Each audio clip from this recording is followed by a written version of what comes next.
आज इस वीडियो में मैं आपको कैंडल स्टिक का एक ऐसा सीक्रेट बताने जा रहा हूँ जो कि आपको आपकी ट्रेडिंग में काफ़ी ज़्यादा हेल्प कर सकता है। ये आपको बताएगा कि कहाँ पर आपको ट्रेड करना चाहिए, कहाँ पर ट्रेड नहीं करना चाहिए, या फिर ये एक ऐसा सीक्रेट है जो कि मार्केट में आपके सामने रहता है लेकिन आप में से ज़्यादातर लोग इसको देख नहीं पाते, समझ नहीं पाते। और इसको मैं आज आपके सामने रिवील कर दूंगा। मैं आपको चार्ट में दिखाऊंगा कि ये चीज़ काम कर रही है, और इसको अगर आप ऑब्ज़र्व करे होंगे तो शायद आपको भी समझ आएगा कि आखिर ये चीज़ पर आप कैसे जो है ट्रेड वगैरह कर सकते हैं। ये एक्चुअल में काम कैसे करती है, इसके पीछे का रीज़न क्या होता है, क्या है ये सीक्रेट कैंडल स्टिक का, आपके साथ आज मैं शेयर कर रहा हूँ। तो चलिए शुरू करते हैं। देखिए, सबसे पहले ये बात समझिए कि कैंडल स्टिक जो होते हैं वो उसके बनने के पीछे 4 चीज़ें इन्वॉल्व होती हैं।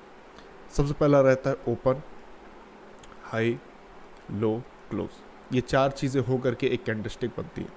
मतलब कि किसी एक पॉइंट पर कैंडल स्टिक ओपन होगी, फिर वो अपना हाई या लो लगाएगी और उसके बाद आकर के किसी एक पॉइंट पर क्लोज कर जाएगी। ये क्लोजिंग डिपेंड करती है कि फिर वो अपने ओपनिंग प्राइस से ऊपर थी, अगर ऊपर क्लोज करता है तो वो कैंडल ग्रीन बन जाएगी, वहीं अगर नीचे क्लोज करता है तो वही कैंडल रेड बन जाएगी। सिंपल सा कैंडल स्टिक का नॉर्मल सा पैटर्न होता है, या कहें इस तरीके से कैंडल स्टिक बनती है।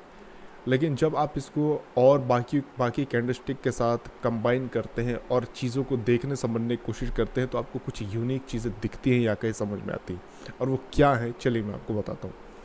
कभी भी आप एक चीज़ नोटिस कीजिएगा कि जब कभी भी मार्केट एक ट्रेंड में होता है या कहीं एक डायरेक्शन में जा रहा होता है तो वो हमेशा इस तरीके से हायर हाई या हायर लो बना करके चल रहा होता है। ये एक ऐसी बेसिक नॉलेज है जो कि मुझे लगता है कि आप में से ज़्यादातर लोगों को पता होगी। लेकिन अब जो मैं आपको बताने वाला हूँ उस पर थोड़ा गौर कीजिएगा। आप एक चीज़ नोटिस कीजिएगा कि जब कभी भी कैंडल इस तरीके से एक डायरेक्शन में निकलता है तो वो कभी भी अपने प्रीवियस ऑपोजिट कैंडल को बहुत अच्छी तरीके से रिस्पेक्ट कर रहा होता है। फॉर एग्जांपल, जैसे यहाँ पर मार्केट ऊपर जा रहा था, ये इसकी अपोजिट कैंडल थी, मतलब ट्रेंड बुलिश था, और अपोजिट कैंडल मतलब कि ये एक सेलिंग साइड का कैंडल है। यहाँ पर जो रेड कैंडल उसको मैंने ब्लैक कर रखा है तो उस तरीके से समझिएगा। तो ये अपोजिट कैंडल है, बुलिश मार्केट में अपोजिट कैंडल रेड होगी। तो मार्केट इस कैंडल को बहुत अच्छी तरीके से रिस्पेक्ट करता है, और स्पेशली अगर ये स्विंग वगैरह में हो तो इसको और भी ज़्यादा रिस्पेक्ट देखने को मिलती है। कई लोग बोलेंगे कि सर इसके नीचे तो प्राइस आ गया तो ये किस तरीके से रिस्पेक्ट हुआ या ये कैसे था, तो उसको भी अभी मैं आपको समझाऊंगा। पहले आप ये समझिए कि जो ट्रेंड होता है मार्केट का, या कहीं जो मार्केट या कहीं प्राइस एक डायरेक्शन में चल रहा होता है तो वो हमेशा अपने प्रीवियस कैंडल को रिस्पेक्ट करता हुआ चलता है। और वो ऐसा इसलिए करता है क्योंकि एक साइड की जो पावर रहती है, चाहे फिर वो बायर की हो सेलर की हो, उसको मार्केट को या कहे वो जो पार्टी है वो अपने पावर को होल्ड करके चलवाना चाहती है, क्योंकि जहाँ वो पावर लूज़ करेंगे अदर पार्टी पावर में आ जाएगी और उसके बाद फिर वो अपनी चलाने वाली है। कहने का मतलब ये है कि अगर मार्केट बुलिश है और मार्केट अपने previous candle like last selling candle पर के नीचे चल देता है या कहीं तोड़ देता है उसको, तो इसका मतलब ये होगा कि अब सेलर हावी हो चुके हैं। अब वो मार्केट में डिसाइड करेंगे कि उनको प्राइस को और नीचे लेकर के जाना है। इट मीन्स बायर्स फेल हो चुके हैं और प्राइस अब नीचे आने के चांसेस उसके बढ़ चुके हैं। फिर ये डिपेंड करता है कि कौन सा लेवल आप देख रहे हैं, क्योंकि मार्केट में एक स्विंग तो होते नहीं, छोटे स्विंग भी होते हैं, बड़े स्विंग भी होते हैं, तो वो सारी चीज़ें देखनी होती हैं। लेकिन हाँ, ये बात सच है कि लास्ट जो अपोजिट कैंडल होती है किसी भी ट्रेंड की, वो बहुत ज़्यादा मैटर करती है। अब यहाँ पर आप एक चीज़ नोटिस कीजिएगा, मैंने आपको बोला कि लास्ट कैंडल को मार्केट रिस्पेक्ट करता है, तो यहाँ पर इस कैंडल के साथ क्या हो गया, मार्केट ने इसको रिस्पेक्ट क्यों नहीं करी, इसके नीचे कैसे आ गया मार्केट, रीज़न क्या था। रीज़न आप ये समझिए कि ये जो मार्केट ऊपर की ओर निकल रहा था, जैसे कि यहाँ पर गया, इसके प्रीवियस कैंडल के ऊपर क्लोज किया, फिर ऊपर निकला, उसके बाद इसको क्लोज करना चाहिए था लेकिन ये क्लोजिंग नहीं दे पाया, ये बस स्वीप करा, उसके बाद वापस डाउन आ गया। और उसके बाद जब ये क्लोजिंग इसके ऊपर मिली, जो कि यहाँ पर क्लोजिंग मिली है, तब इसको एज ए हम एक स्विंग की तरह काउंट कर सकते हैं, तब ये स्विंग काउंट होगा। एक्चुअल जब क्लोजिंग मिली मार्केट को इस स्विंग के ऊपर, क्योंकि उसके केस में जो है लास्ट अपोजिट कैंडल ये बन जाएगी, तो इसके ऊपर जब क्लोजिंग मिली तो लास्ट जो स्विंग था मार्केट के लिए वो ये था। आप देखेंगे इसके नीचे तो मार्केट आया नहीं और इसी रेंज के अंदर आकर के वापस यहीं से रिवर्स कर गया। अब यहाँ पर भी मार्केट नहीं आता अगर मार्केट एक्चुअल में ट्रेंड में होता, लेकिन वो उस मार्केट ने क्या किया, ये इक्वल हाइज बना करके अपने लो को लेकर के फिर मार्केट ऊपर निकल गया। तो ऐसा जब आपको चीज़ दिखाई दे, ये तब आपको देखने को ज़्यादा मिलेगा जब मार्केट जो होता है वो अपने एक डायरेक्शन में, डायरेक्शन तो उसकी क्लियर होती है, फॉर एग्जांपल ऊपर जाना है, लेकिन वो क्लोजिंग नहीं दे पाया। तो अब क्या होगा कि मार्केट को बायर्स चाहिए, ठीक है। वो बायर्स कहाँ से मिलेंगे, लास्ट सेलिंग कैंडल में। कभी भी जो आपके इंस्टीट्यूशन होते हैं या जो बड़े प्लेयर्स होते हैं जो मार्केट को चला रहे होते हैं, वो कभी भी इस तरीके की बुलिश कैंडल में अपनी एंट्री नहीं बनाते। जो लास्ट कैंडल होती है, जो लास्ट अपोजिट कैंडल होती है, उसमें कहीं ना कहीं उनकी एंट्री बनी होती है। इसलिए जब वो प्राइस को एक डायरेक्शन में लेकर के जाना चाहते हैं, लाइक इसके ऊपर प्राइस को वो लेकर के जाना चाहते हैं, और वो देखते हैं कि पहला बार में वो ऊपर लेकर के नहीं जा पाए, क्लोज नहीं करवा पाए, तो फिर वो क्या करते हैं कि प्राइस वापस से नीचे आती है और वो अपने उसी एरिया के आसपास से फिर से बाय करते हैं, और फिर प्राइस जो है ऊपर या नीचे की ओर जाती है। तो ये एक बहुत बड़ा सीक्रेट है जो कि आपको समझना होगा कि ये कैंडल्स इस तरीके से फॉर्म हो रही है। अब जैसे कि यहाँ पर आप देखिए, इसके ऊपर क्लोजिंग मिली तो लास्ट ये आपका एक स्विंग बन गया। अगर आप स्विंग के पॉइंट ऑफ व्यू से देखेंगे तो आपको दिखाई देगा कि इस स्विंग को मार्केट ने रिस्पेक्ट करी।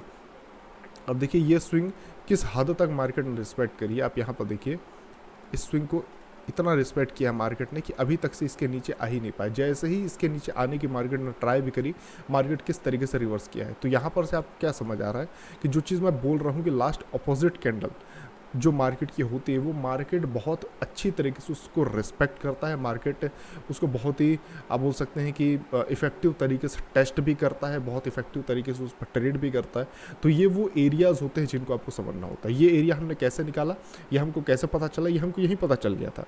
जैसे मार्केट ने इस या इक्वल हाई बना करके ऊपर जब जा कर के यहाँ पर से टेस्ट करके जब क्लोजिंग दी, तो ये लो हमारा कन्फर्म हो गया। जैसे ही लो कन्फर्म हुआ तो हमको क्या पता चला, ये एक स्ट्रांग लो है, क्योंकि यहाँ पर से बायस फिर जुड़े हैं और प्राइस को ऊपर लेकर के गए।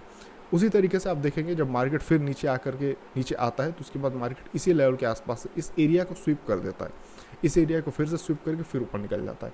तो ये जो चीज़ें हो रही होती है मार्केट में, ये कहीं ना कहीं आप बोल सकते हैं कि मार्केट का एक नेचर होता है, या कहीं अपने स्विंग हाई या लो को कन्फर्म करने का तरीका होता है। अगर आप यहाँ पर देखिए, ये जो लो था, इस लो को मार्केट ने लिया और उसके बाद वापस अपसाइड की ओर क्लोजिंग दी। तो इट मीन्स यहाँ पर जो अगर आपको याद हो तो मैंने आपको प्रीवियसली बताया था कि ये इंड्यूसमेंट होता है। इंड्यूसमेंट करके मार्केट अपसाइड में क्लोजिंग दे दिया। अब इंड्यूसमेंट करके मार्केट ने अपसाइड में क्लोजिंग देता है। अभी देखिए, मैं ज़्यादा इसको मैं क्या बोल सकते हैं वो एनालाइज नहीं कर रहा, मैंने बस इस स्विंग को देख करके ये चीज़ बता दी आपको, क्योंकि यहाँ पर क्लोजिंग मिली थी और इस स्विंग को लेकर के मार्केट फिर ऊपर गया। तो ये आपका एक बहुत ही स्ट्रॉन्ग स्विंग कौन सा बन चुका है, ये एक बहुत ही स्ट्रॉन्ग स्विंग बन चुका है। तो इसका मतलब ये है कि अब मार्केट जब ऊपर जाएगा तो मार्केट को इस एरिया के आसपास से ही ऊपर जाना होगा, अदरवाइज इस लेवल को तोड़ते ही मार्केट 50% का जो अपना रेंज है उसको टेस्ट करने आ सकता है। तो इसका मतलब ये है कि अभी भी मार्केट बुलिश है। इस लेवल के नीचे मार्केट फिर जो है कुछ अपने लेवल्स दिखा सकता है। अभी देखिए, मैं प्रीवियसली ज़्यादा कुछ एनालाइज नहीं कर रहा, मैं बस इसको देख करके बता रहा हूँ, ठीक है। हो सकता है कि जब मैं इसको प्रॉपरली एनालाइज करने बैठूँ तो समझ में इस लेवल के बारे में और है, लेकिन अभी जो चार्ट दिख रहा है उसके हिसाब से ये एक बहुत ही स्ट्रॉन्ग लेवल आपका बनता हुआ दिखाई दे रहा है। अब ये स्विंग को मैंने कंबाइन किया, मैंने कैंडल्स को देखा और उसके बेसिस पर मुझे ये चीज़ पता चल पा रही है। मैंने आपको, अगर आप मेरी प्रीवियस वीडियो जा करके देखेंगे तो आपको इंड्यूसमेंट के बारे में पता चलेगा कि वो क्या होता है, किस तरीके से उसको देखना होता है, इक्वल हाइज इक्वल लोज, ये सारी चीज़ें होती क्या है, किस तरीके से क्लोजिंग मिलती है, कैसे लेवल स्ट्रांग बन जाता है, किस लेवल पर आंख बंद करके आप ट्रेड कर सकते हैं बहुत छोटे से स्टॉप लॉस के साथ। जैसे कि ये जो लेवल था, ये बिना सोचे समझे ट्रेड करने वाला लेवल था। कहने का मतलब कि इस लेवल के पास प्राइस आते ही बहुत ही क्या बोल सकते हैं, बहुत ही रिस्पॉन्सिव तरीके से यहाँ पर ट्रेड होता है, जो कि यहाँ पर आपको दिखाई भी दे रहा है। रीज़न बिकॉज ये जो एरिया है बहुत ही सेंसिटिव एरिया है प्राइस का। क्यों? क्योंकि इसने लास्ट क्लोजिंग दिलवाई है अपने प्रीवियस स्विंग के ऊपर, इसलिए ये जो है बहुत ही स्ट्रॉन्ग या कहें सेंसिटिव जोन मार्केट का बन चुका है, जिसके चलते इसके ऊपर क्लोजिंग जैसी मार्केट ने दिलाई, ये एक आपका स्ट्रॉन्ग स्विंग बना और उसके बाद से मार्केट जो है इस तरीके से अपसाइड में निकल गया। तो ये एक बहुत ही आपका स्ट्रॉन्ग आपका लेवल बनता है जहाँ पर से आपको एंट्री मिलती। वैसे तो लास्ट आपकी अपोजिट कैंडल का को लेना होता है, जैसे इसका 50%, जैसे कि यहाँ से अगर हम इसको लेंगे तो उसका 50% ये बनेगा, और आप देख सकते हैं कि 50% को किस तरीके से मार्केट ने टेस्ट किया है और यहाँ पर से मार्केट जो है सीधा ऊपर की ओर निकल गया। इसमें टारगेट कहाँ पर रहेगा, अगर हम क्लियर सही टारगेट की बात करें तो वो जो है ये इस हाई के ऊपर ही अपना टारगेट जो है यहाँ पर बैठने वाला है। तो 1:7 या कहें 1:8 के करीब का आप इसको टारगेट बोल सकते हैं, जो कि मार्केट आपको देता है। लेकिन इस टाइप के जब ट्रेड वगैरह अपन लेते हैं तो हमेशा पहला स्विंग जो रहता है मार्केट का, उसको एज ए टारगेट लेना चाहिए, जहाँ पर आपको कुछ क्वांटिटी बुक वगैरह करनी चाहिए। तो ये मैं और भी चीज़ें, अब चलिए मैं चलता हूँ तो जैसे बताता हूँ कोई चीज़ तो मैं ऐड कर देता हूँ ताकि आपको इन्फो होते रहे। लेकिन इस वीडियो को बताने का मोटिव वो कैंडल्स थी जो कि मैं आपको चाहता था कि मैं आपको समझाऊँ। और ये जो कैंडल्स का जो मैंने आपको कॉन्सेप्ट समझा है, ये आप जब इसको समझेंगे तो आपको पता चलेगा कि ये कुछ और नहीं है, ये कुछ और नहीं, ये स्विंग का ही कॉन्सेप्ट है। कहने का मतलब कि अगर मैं इस चीज़ को 15 मिनट 30 मिनट पे देख रहा हूँ तो जाहिर सी बात है वो कैंडल या कहीं वो पूरा एक स्विंग, किसी छोटे टाइम फ्रेम में पूरा एक स्विंग रहेगा, कोई प्रॉपर ट्रेंड रहेगा, उसी तरीके से ना वर्क चीज़ें कर रही हैं। तो आपको सिर्फ कैंडल के पॉइंट ऑफ व्यू से उसको नहीं देखना, आपको समझना है कि आप जिस टाइम फ्रेम में देख रहे हो उससे छोटे टाइम फ्रेम में वही चीज़ एक स्विंग है जो कि प्रॉपरली हर टाइम फ्रेम में सिमिलर तरीके से वर्क कर रही होती है। तो कोई यहाँ पर हैरान होने या चौंकने वाली बात नहीं है, ये एक बहुत ही बेसिक चीज़ है जो कि आपको एज ए ट्रेडर पता होनी चाहिए। आई होप कि मैंने आपको कुछ नया सिखाया हो, कुछ नया बताया हो। अगर आपको वीडियो पसंद आया हो तो इस वीडियो को लाइक कर दीजिए। ऐसी और नई वीडियोज़ अगर आप फ्यूचर में पाते रहना चाहते हैं तो चैनल को सब्सक्राइब कर दें। मैं आपसे मिलता हूँ दूसरे किसी वीडियो में, तब तक के लिए बाय बाय।